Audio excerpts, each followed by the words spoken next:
Ito ang nag-iisang pagbabalita sa radyo na tunay na napapakinggan ng Pilipino sa buong bansa, sa buong mundo.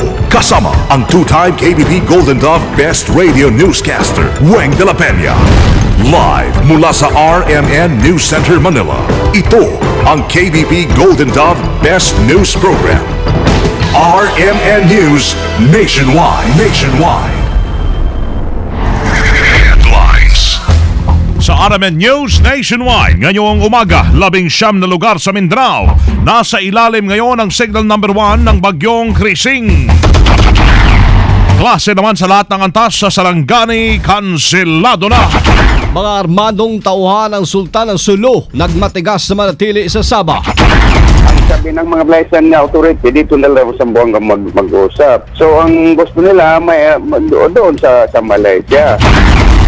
Ang Department of Health wala pang inilalabas na travel restriction sa mga bansang may naitalang may kaso ng coronavirus. Pagtagas ng langis mula sa lumubog na barko ng Myanmar National sa Pangasinan, kinumpirma ng Philippine Coast Guard. 14 na tripulante hindi pa rin nahahanap. Sa negosyo naman, turismo palalakasin sa Davao del Norte. At iba yung dagat, Siyam mampatay sa suicide attack sa Pakistan. RMN News Nationwide. Ikaw ba ay tutungo ng Cagayan de Oro? For the best hotel accommodation, stay at the VIP Hotel because you are a VIP. Ito po si Senator Loren Legarda.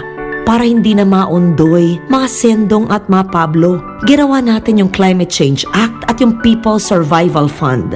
Para kayo'y magkatrabaho at magkanegosyo. Nandyan ang Barangay Kabuhayan Act at Micro and Small and Medium Enterprises Law. Ilan po lamang yan sa ating mga nagawang batas para sa inyo. Ito po si Loren Legarda, patuloy na maglilingkod sa inyo. Iboto number 19 sa balota, Senator Loren Legarda. Political ad paid for and by Loren Legarda, Boni Serrano Avenue, Quezon City. Sa Pilipinas, maraming radyo pero iisang network lamang ang may pinakamaraming numero 1. DYHP Cebu, number 1. DYRI Iloilo, number 1. DXDC Davao, number 1. DXRZ Zamboanga, number 1. DXCC Cagayan de Oro, number 1. DYHB Bacolod, number 1. Sa kasaysayan ng radyo sa ating bayan, sa iisang tahanan lamang nagmumula ang mga number 1. RMN, pinakamaraming nakikinig. RMN, pinakamaraming natutulungan. RMN, pinakamaraming advertisers. RMN, pinakamaraming number 1. Jensan, Iligan, Pagadian, Dipolo, Cotabato, pinakamaraming himpilan. Naga, Baguio, Dagupan, Viga, Lucena, Kawayan, Legazpi, Masbate, Ormoto, Gigarao, Cotabato, Coronadal, Surigao, Dipolo, Malaybalay, Ozamis, Sorsogon, Butuan, Calibo, Rojas at Metro Manila. In history, it is written, number 1 is Tatak RMN. Pinakamalaking mga balita, abot sa bawat Pilipino, saan man sa bansa. RMN News Nationwide. Buenos dias, Pilipinas. Umaga ng Martes na ngayon, February 19, 2013. Ito ang numero 1, RMN News Nationwide. Ako si Weng de la Peña. Mabuhay Pilipinas, ako si Badio Beras. Tayo po ay live na live sa DXIC 711 RMN Iligan, DYHB 747 RMN Bacolod, DYME 783 RMN Masbate, DWAR 103.9 RMN Palawan. Live international via www.rmnnews.com and WRMN New York, USA. RMN News Nationwide. Patuloy ho na nagbabanta sa Mindanao yung bagyong si Krising habang bumibilis ang kilos niyan. Ayon sa Pag-asa, huling namata ng bagyo sa layong 310 kilometro silangan po ng General Santos City, Taglay.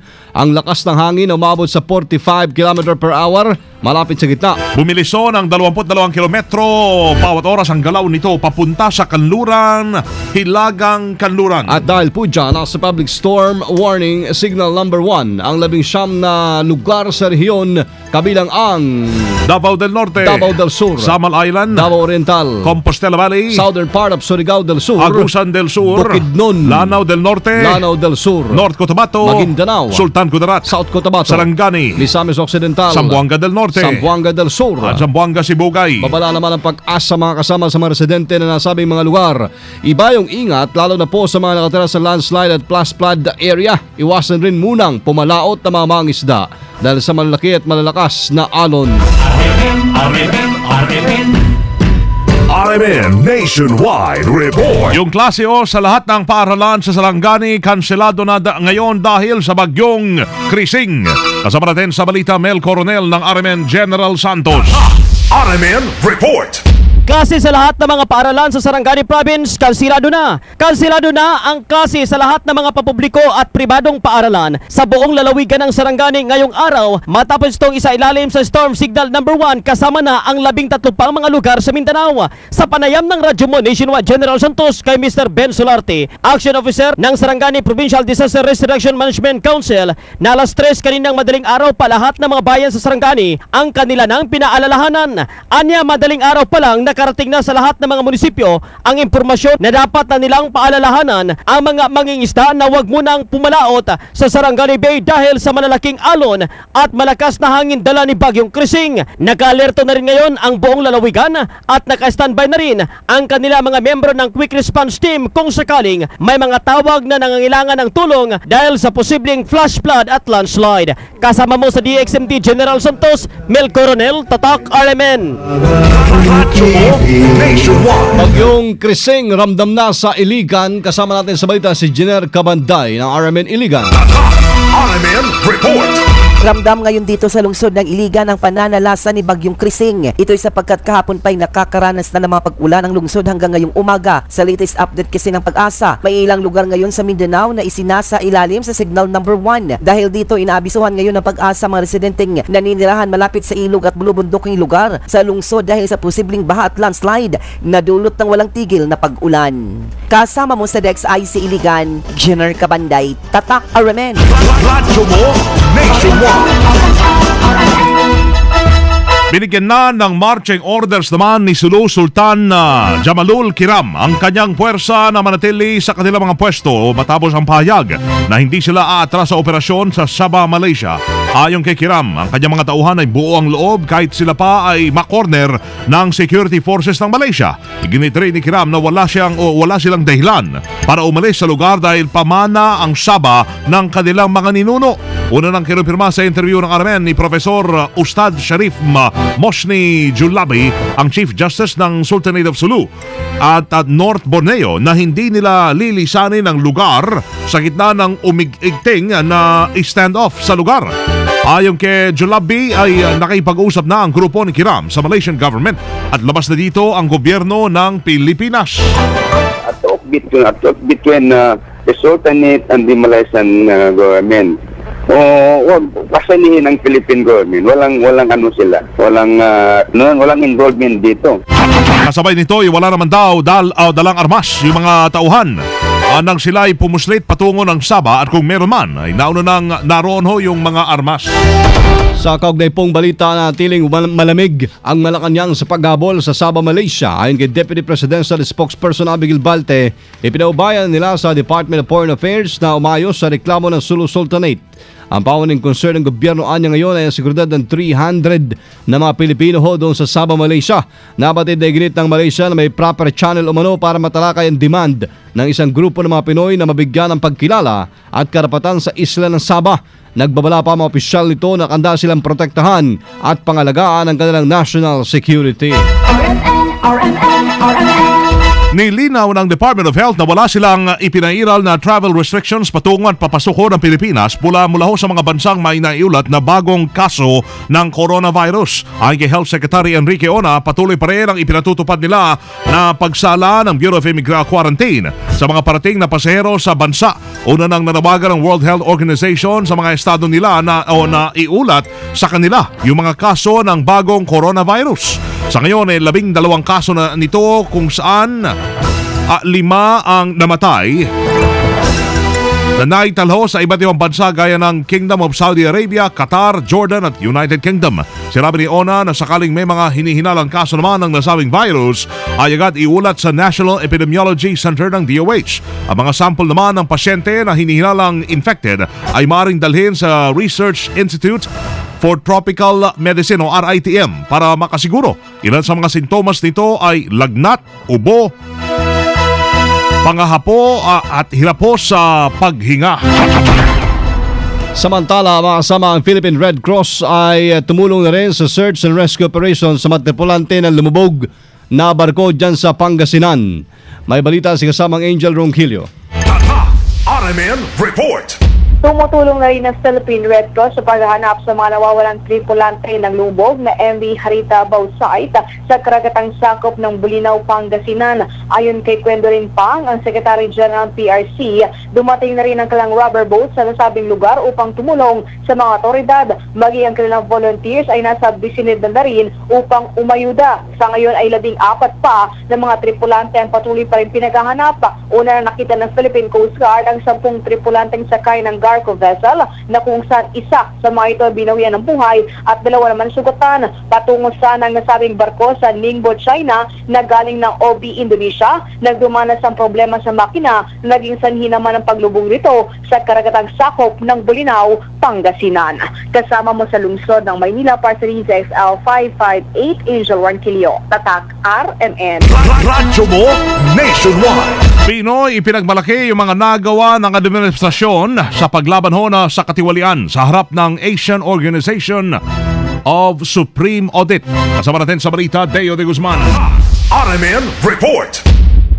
Pinaninindigan ni Pangulong Noynoy Aquino na hindi niya kukonsintihin ang sinumang korap na opisyal o kawani ng pamahalaan habang siya ang presidente ng bansa. Ginawa ni Pangulong Aquino ang pahayag na ito sa ika-46 na pulong ng Asian Organization of Supreme Audit Institution o ASOSAI sa Palasyo ng Malacanang, kung saan ipinagmalaki nito sa mahigit 100 delegasyon mula sa Asia ang tagumpay ng Pilipinas kontra katiwalian at pagpapatupad ng good governance.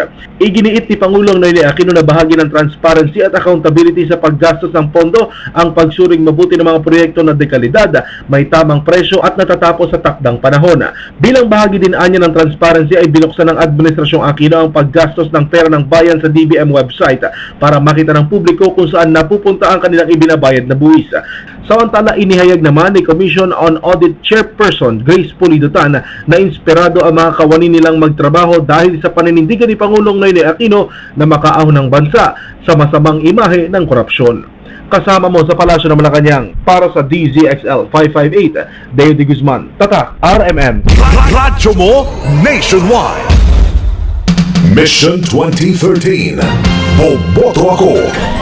Kampo ng mga Seriles, iginigito na politika ang nasa likod ng kasong plunder laban sa kanila. Kasama natin sa Mission 2013, si Waway Belen ng RMN Pagadian. RMN Report.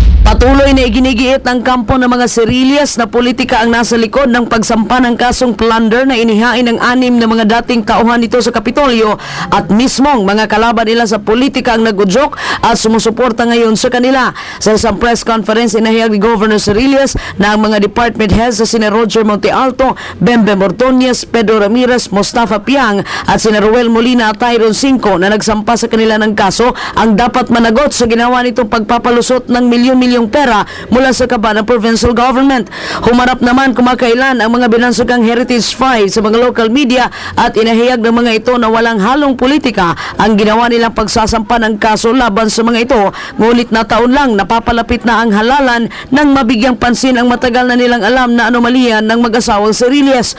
Ayon kay Provincial Budget Officer Roger Montealto, talagang malayo sa sinasabing politika ang dahilan ng kanilang paglabas dahil sa taong 2011 pa ay may isinampa na silang kaso laban sa mga ito, ngunit naharangan dahil impluwensyado ang mga Seriles sa nakaraang administrasyon.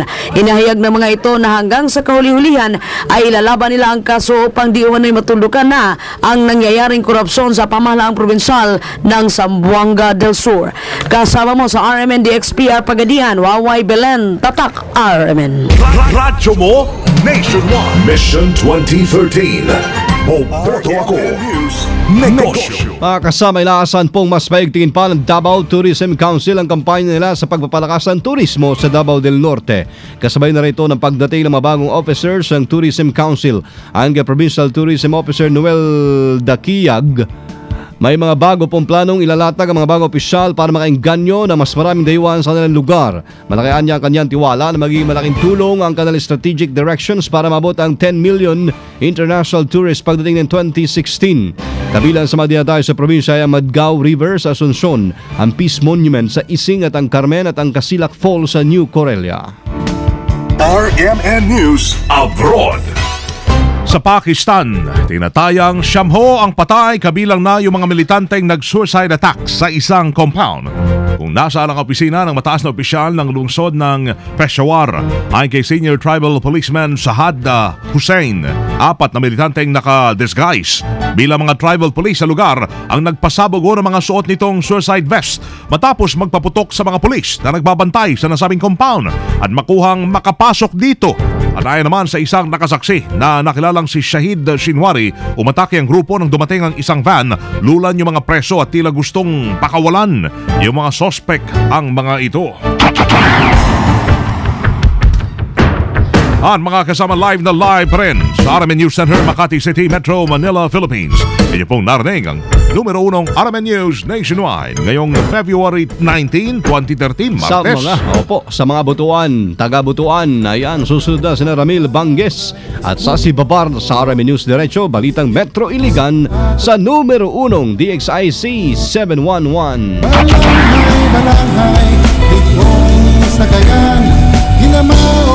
Panoorin ho yung naging pagbabalita namin ngayong alas 7 ng umaga.